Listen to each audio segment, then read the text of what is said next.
আসসালামু আলাইকুম ভিউয়ার্স। বাংলাদেশের সর্বশেষ আপডেট সংবাদে আপনাদের স্বাগত। জানিয়ে দিব হাতে থাকা গুরুত্বপূর্ণ আপডেট বাংলা সংবাদ। প্রথমে এই সংবাদ শিরোনাম। যতই মুরব্বি ধরুক এদের ছাড় দেওয়া হবে না বলেছেন শেখ হাসিনা। এরপর জানিয়ে দিব ফের আন্দোলন কর্মসূচি শুরুর আগে দম নিচ্ছে বিএনপি। আরও জানিয়ে দিব ১৪ দলের সঙ্গে আওয়ামী লীগের দূরত্ব থাকবে না বলেছেন ওবায়দুল কাদের। আরও জানিয়ে দিব উপজেলা নির্বাচন, রায়পুরে সংঘর্ষ থামাতে গুলি আওয়ামী লীগ নেতার, পরে হার্ট অ্যাটাকে মৃত্যু। এবং সর্বশেষ জানিয়ে দিব আজ বৃষ্টি হতে পারে যেসব অঞ্চলে। শুনছিলেন সংবাদ শিরোনাম, এখন বিস্তারিত। তবে অনুরোধ থাকবে ভিডিওতে একটি লাইক করে দিন এবং কমেন্ট করে জানিয়ে দিন আপনার মূল্যবান মতামত। যতই মুরব্বি ধরুক এদের ছাড় দেওয়া হবে না বলেছেন শেখ হাসিনা। জ্বালাও পোড়াও অগ্নিসংযোগকারীদের ছাড় দেওয়া হবে না হুঁশিয়ার করে আওয়ামী লীগ সভাপতি প্রধানমন্ত্রী শেখ হাসিনা বলেছেন, যতই মুরব্বি ধরুক এদের আমরা ছাড়ব না। বৃহস্পতিবার ২৩ মে সন্ধ্যায় গণভবনে ১৪ দলের সঙ্গে বৈঠকের সূচনা বক্তব্যে তিনি একথা বলেন। শেখ হাসিনা বলেন, গ্রেনেড হামলাকারী, ১০ ট্রাক অস্ত্র চোরা কারবারি, দুর্নীতিবাজ যদি বিদেশের মাটিতে আন্দোলন সরকার উৎখাতে নানা রকম হুমকি ধামকি দেয়, যতক্ষণ জনগণ সঙ্গে আছে ততক্ষণ ওইটা কেয়ার করি না। তারপরও দেশের জ্বালাও পোড়াও অগ্নিসংযোগ যেন না করতে পারে, যারা করবে তাদের ছাড় নেই। যতই মুরব্বি ধরুক এদের আমরা ছাড়ব না। তিনি বলেন, মানুষের ক্ষতি যারা করবে তাদের বিরুদ্ধে আমাদের ব্যবস্থা অব্যাহত থাকবে। বাংলাদেশ যে এগিয়ে যাচ্ছে আর কেউ যেন তা পিছিয়ে নিতে না পারবেও না, কারণ জনগণই আমাদের শক্তি। দেশের অর্জন ধরে রেখে সামনের দিকে এগোতে হবে উল্লেখ করে প্রধানমন্ত্রী বলেন, মুক্তিযুদ্ধের চেতনায় বাংলাদেশকে গড়ে তুলতে হবে। ভবিষ্যৎ পরিকল্পনা না নিলে দেশটাকে আগাতে পারবো না।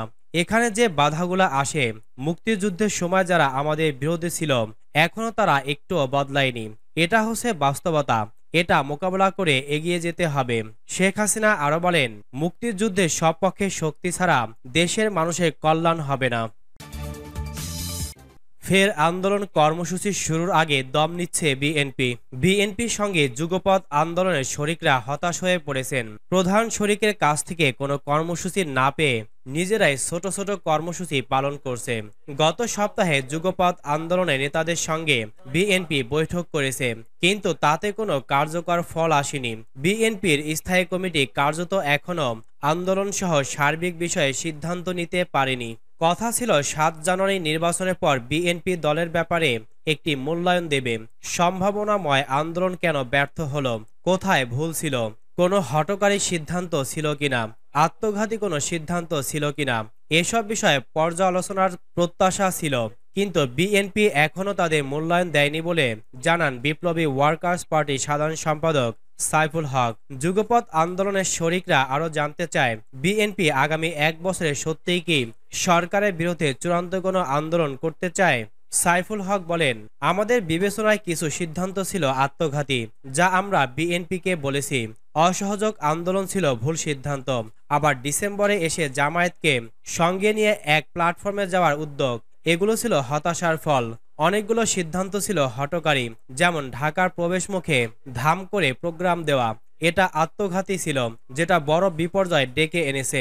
সাইফুল হক আরো বলেন, আরো গুরুত্বপূর্ণ ইস্যু আছে। প্রথমত, যুগপৎ আন্দোলনের মধ্যে সিদ্ধান্ত গণতান্ত্রিকভাবে নেওয়া হচ্ছে না। বিএনপি স্ট্যান্ডিং কমিটি কথা বলে, তারপর দলের ভারপ্রাপ্ত চেয়ারম্যান একটি সিদ্ধান্ত দেয়, তারপর তারা দলগুলোকে জানিয়ে দেয়। এটাকে আমরা গণতান্ত্রিক মনে করছি না।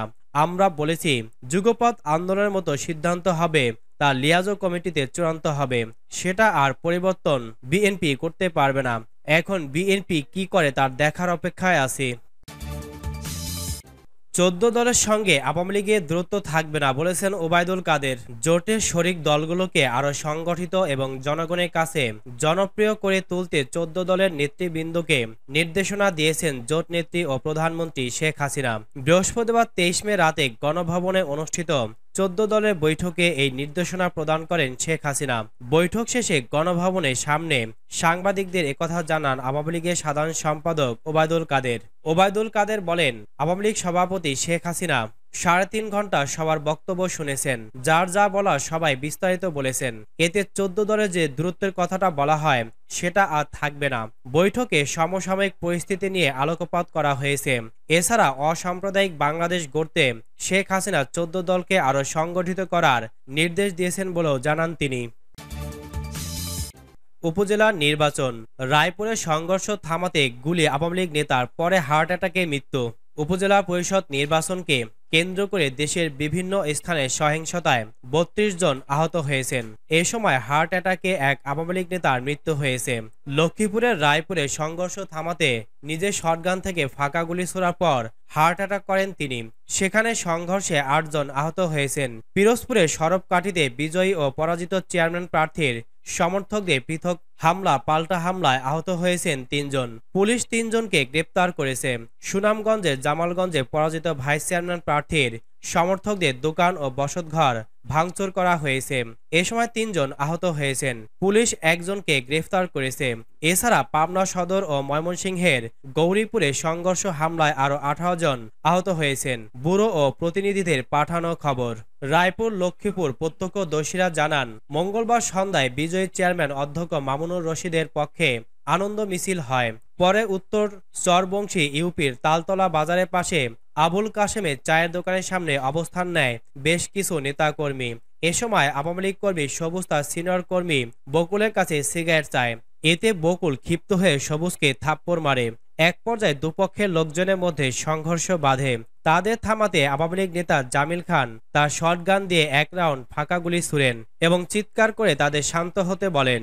এরপরে তিনি হঠাৎ অসুস্থ হয়ে মাটিতে লুটিয়ে পড়েন। পরে হাসপাতালে নেওয়া হলে চিকিৎসক তাকে মৃত ঘোষণা করেন। জামিল খান উত্তর চরবংশী ইউনিয়নের বাসিন্দা। তিনি ওই ইউনিয়ন আওয়ামী লীগের সদস্য ছিলেন। স্ত্রী জ্যোৎস্না বলেন, আমার স্বামী হার্ট অ্যাটাকে মারা গেছেন। এর আগে সংঘর্ষে অন্তত 8 জন আহত হয়েছেন। তাদের মধ্যে গুরুতর আহত সবুজের মামা নূর নবীকে ঢাকায় পাঠানো হয়েছে। তার মাথায় কোপানো হয়েছে। আজ বৃষ্টি হতে পারে যেসব অঞ্চলে। ঘূর্ণিঝড় রেমালের প্রভাব এখনো পড়েনি, যার ফলে দিন যাচ্ছে তাপমাত্রা বাড়ছে। এমন পরিস্থিতিতে দেশের 4 বিভাগে বজ্রসহ বৃষ্টি হতে পারে বলে জানিয়েছে আবহাওয়া অধিদপ্তর। আবহাওয়া অফিসের এক পূর্বাভাসে এ তথ্য জানানো হয়েছে, যেখানে বলা হয়েছে শুক্রবার 24 মে সন্ধ্যা পর্যন্ত খুলনা, বরিশাল, চট্টগ্রাম ও সিলেট বিভাগে 2-1 জায়গায় অস্থায়ীভাবে দমকা অথবা ঝোড়ো হাওয়াসহ বৃষ্টি অথবা বজ্রসহ বৃষ্টি হতে পারে। পূর্বাভাসে আরও বলা হয়েছে, পরবর্তী 24 ঘন্টা অর্থাৎ শনিবার 25 মে সন্ধ্যা পর্যন্ত চট্টগ্রাম ও সিলেট বিভাগের অনেক জায়গায় এবং ঢাকা, খুলনা ও বরিশাল বিভাগের কিছু কিছু জায়গায় অস্থায়ীভাবে দমকা অথবা ঝোড়ো হাওয়াসহ বৃষ্টি অথবা বজ্রসহ বৃষ্টি হতে পারে। এরপরে 24 ঘন্টা অর্থাৎ রোববার সন্ধ্যা পর্যন্ত দেশের সব বিভাগেই ঝড় বৃষ্টি হতে পারে বলে জানানো হয়েছে, কারণ আবহাওয়াবিদদের মতে এ সময় রেমাল আঘাত হানতে পারে।